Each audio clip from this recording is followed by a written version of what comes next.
Right, you ready? So, D-Day, as told by Bob Nobles. It's in capital letters, therefore that is his name. D-Day arrived in the late night darkness of June 5th after receiving donuts and coffee from Red Cross Donut Dollies at RAF Station Fokingham. Bob Nobles and the rest of the men in his battalion strapped on their gear and weapons. Nobles also packed 4 letters from Bet. The men loaded onto a C-47 plane, roared off the tarmac shortly before midnight, heading for Normandy along with hundreds of other planes. The flight over the English Channel was uneventful. We were all thinking, Nobles said. A lieutenant walked the aisle, talking to everyone, trying to both cheer the men up and calm them down. But Nobles did not appreciate it. I almost told him to sit down.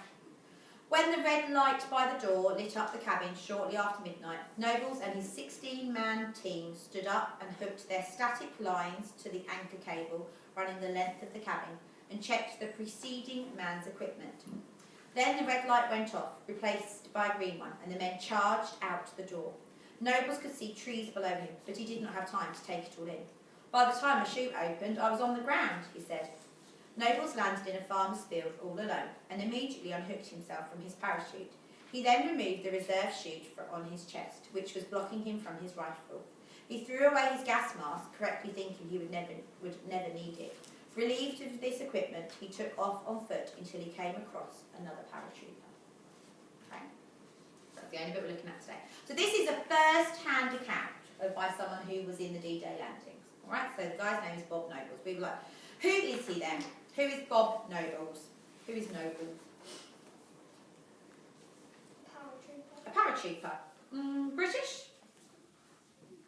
Yeah? Yeah, how do you know? He's got quite a British name. Could just be translated. He took off from RAF Station Fokingham. What does RAF tell you? Royal Air Force. So he's got to be an ally of some description, hasn't he? He's got to be an ally, so he's not going to be a German. Okay, so that makes sure we know which side we're listening to, kind of thing. What was his job?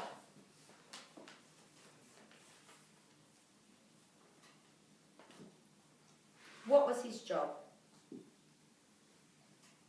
A paratrooper. Paratrooper. What's his job? Do you know what a paratrooper is? Isn't it someone who goes undercover in the accident? Not really. Not really. I can see why you think that, but not really. They jump out of a plane with a parachute. Yeah, they jump out of planes with a parachute, paratrooper, because they're part of the Air Force as well. Okay? Who gave him donuts before he left? I'm not sure. I want to eat donuts before jumping out of the plane. I'm not sure that's going to go down well. Who gave him donuts? Yeah, read it right. Red Cross Donut Dollies. Yes. The word dollies these days would be very unpolitically correct. Okay. Basically, that means women. It would be the Red Cross was the, the Red Cross. You've heard of the Red Cross, haven't you? They do lots of fundraising and things. And the donut dollies means they gave out donuts. In the old days, they used to call, the stewardesses on aeroplanes trolley dollies, didn't they? Yeah. It's a word for women that you don't use these days because it's seen as derogatory towards women now. It doesn't portray them, it makes them sound silly and young and not important kind of thing. But actually, they had a really important role. But at the time, it wasn't meant horribly or anything like that. But these days, we have better ways of referring to people. How did the team know when to jump out of the aircraft? How did they know when to jump out of the aircraft? Yeah, okay. There was a signal inside. When the green light. Yeah. It's a bit like traffic. There was a red light came on, which showed them get ready, and the green light meant go. Yeah. Okay, so we're going to have a look at some of the words. Now, I highlighted some words, and actually the words I highlighted you lot knew, didn't you? Mm-hmm. But then you had some other words, which is why it's really good to hear it from your point of view. So you've got battalion. Yeah? And we also talked about bet, didn't we? Or Betty, it might be. What did we talk about when we looked at the word bet? I don't know what that word means. What did we talk about? It's a place for a And how did we know it was going to be a place or a person or something? Because it has a capital. Yeah, so there it has a capital letter, therefore that means it's a proper noun, and proper nouns are the names of either people or places, aren't they? So there's like Folkingham in there as well, which you might not have known. And we've also talked about nobles. If it had a lowercase n, it would mean someone like a queen or somebody. Because it's a capital N, it's actually the name, and that's his surname. They often refer to people by their surnames rather than their first names. It was just easier in many ways. So, battalion, capital B. What do you think battalion means? What is a battalion? Nobles and the rest of the men in his battalion. Think about the sentence it's in. Gives you a clue to the meaning of the word. The rest of the men in his battalion. Maybe is it like a sort of group? Exactly what it is. Battalions were groups within the armed forces, so it depends on whether it was air or sea or land. They call them slightly different things. It's a bit like when you go to Cubs and you're in a pack, isn't it? Or when you go to Guides and Brownies, you have 6, don't you? You're in a 6. It's kind of like that, and you have a special name, like you might be the Imps or whatever, mightn't you? It's the special name. We're kind of a battalion, we're 8 plus, aren't we? So we're kind of in a group. So it's just a forces way of describing that. And that also comes when we talk about lieutenant. That's a rank, that's a certain rank. You know, they have sergeant, lieutenant, colonel. What was the other one we had in the incident report? There was another one in there, wasn't there? I can't remember what it was. Corporal. Corporal, that was it. So they're just different ranks. Lieutenant's quite a low rank. Not 100%. But it hasn't got a capital letter, so I'm thinking it probably was.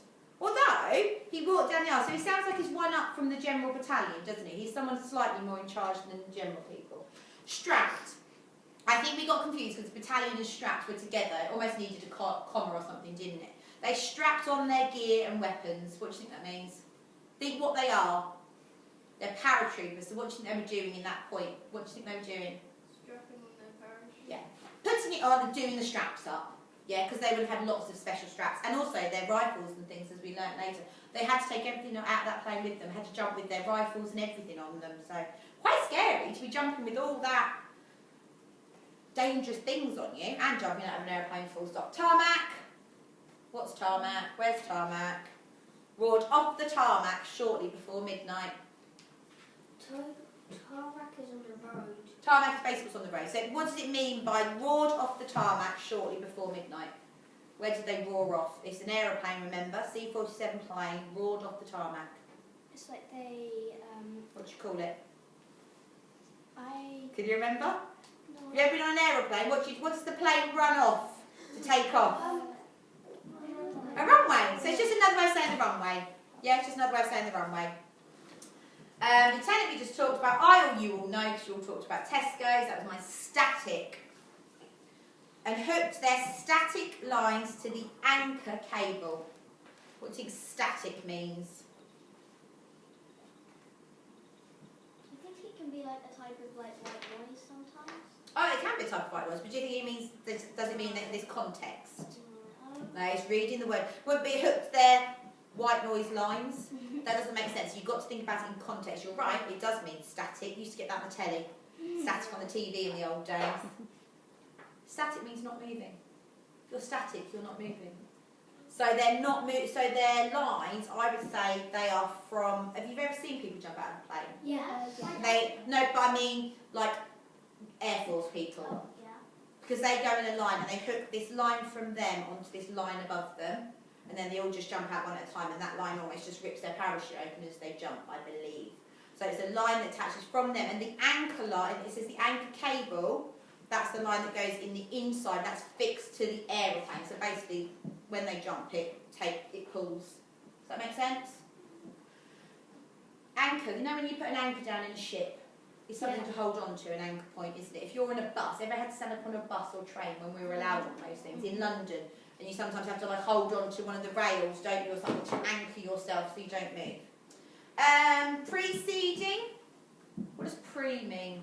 Before or after? Think about prefix on a word. Does it come at the beginning of the word or the end of the word? Before the word or after the word? No? Before. Prefix comes at the beginning, suffix comes at the end. So what do you think precede and check the preceding man's equipment means? Does it mean like the men who are going to do it? They're all doing it. In They're all standing in a line. They're all hooked Yeah. themselves up. They're in this long line. Is the preceding man the person in front of them, do you think, or the person behind them? It's preceding front of them. the person in front of them. So basically, you would all check the person in front. So you'd check that person. That person would be checking yours all the way kind of along the line. Yep. Yeah. You need someone to double check your equipment, and then shoot. What's that an abbreviation of? Not a trick. Yeah, parachute. Not a trick question. Not a trick question. If you look, it's in when he's talking. So now we talk about formal and informal language when someone's talking. They would have said parachute every single time they said the word parachute, would they?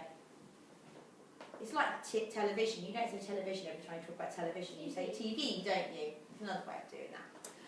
So, your main task is, as we got to the end, Nobles landed in a farmer's field all alone and immediately unhooked himself from his parachute. He then removed the reserve chute, so that was his spare, in case his main one didn't go, they always have a spare, on his chest, which was blocking him from his rifle. So they had to take all their extra equipment off because it was blocking him from his rifle. He threw away his gas mask, correctly thinking he would never need it. Relieved of his equipment, so it's all been lifted off him, he took off on foot until he came across another paratrooper. So you are going to imagine you are Nobles and you are encountering another paratrooper that you don't instantly recognise. Okay, so it's not someone you know. You think it was 17 men, wasn't it? It was him and 16 men in his battalion. There's only 17 of them and they're dropped. They're dropped, all spread out. But they come across this other paratrooper. They don't know whether that paratrooper is friend or foe. Do you know what I mean by foe? Yeah? Yeah. An enemy or someone on their side. Because remember, they're dropped into enemy territory, haven't they? They're in France. They've been dropped into France. That's full of Germans right now, isn't it? Yeah. Yeah? So how does he know that paratrooper is someone from our side or someone from the Axis? How do you think this encounter went?